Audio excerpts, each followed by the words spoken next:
Senator Capito. Thank you, Mr. Chairman. I thank all of you for being here today. My state, West Virginia, unfortunately, is all too familiar with this issue.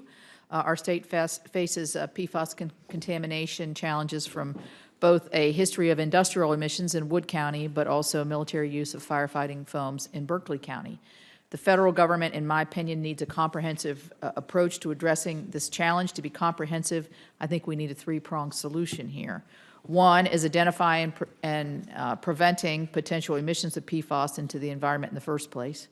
Two is protecting the drinking water sources through technical assistance and a maximum contaminant level adapted to the costs and challenges of sampling and mitigating PFAS, particularly in the small rural areas, which is where in my state this is occurring, and then cleaning up any kind of legacy contamination. I'm working with Ranking Member Carper and Senator Gillibrand to try to do legislative approaches to this.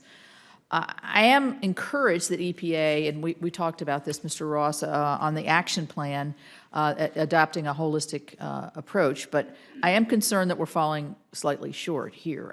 I always equate it to, which I think we all do, on a personal level, if this was the water that your children and grandchildren were drinking, what would be the emerging level of concern rather than having it occurring somewhere else? And I know at the heart of everybody, we all feel that way, but when it's directly affecting you, it really takes on a stronger urgency, I would say. So I'm going to start with Ms. Sullivan, because I think you were asked in a House hearing about how much PFOA and how much PFAS the Department of Defense currently has stockpiled, and what and the estimate of the cost to remediate this. Could you answer that question?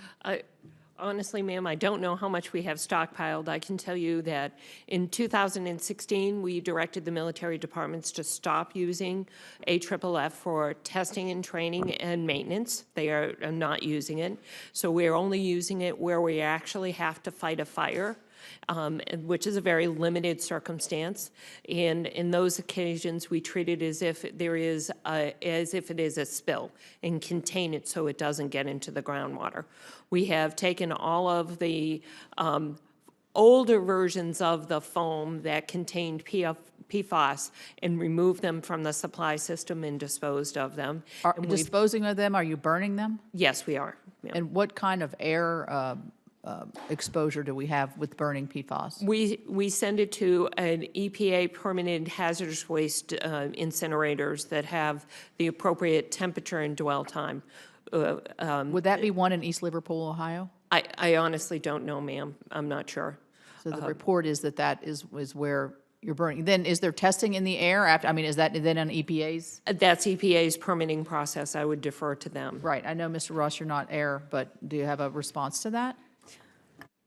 Well, I don't know that specific facility, and so, but I do know that we are, as part of our research strategy, taking a look at, in particular, our Office of Research and Development Scientists, on how to monitor stack emissions, and taking a look at, because I worry about the life cycle as you're getting to the life cycle of these chemicals. Yeah. You take them out of water supply, are we just transferring the media to which we have a problem? And so our research scientists are taking a look at emissions testing and figuring out how we can monitor for that. Is that part of the action plan that came forward? It is part of the action plan. It's part of our holistic approach, yes. And I think some of the criticism of the plan that was put forward, that there was no time certain as to when you would be getting maximum exposure levels. Could you, I'm sorry I missed the beginning of the hearing. I was chairing another subcommittee. Could you expound on that for me, please? Yeah, I'm happy to. So in the action plan, we commit to proposing a regulatory determination this year. There is interest in us giving a very specific timeline on when we're going to finish that. And my commitment to Senator Carper and to you now is that we are going to move through that process as expeditiously as possible. We have very specific requirements of the Safe Drinking Water Act that Congress gave us that ensure public participation, scientific integrity, all those issues. It's a long process, to be frank.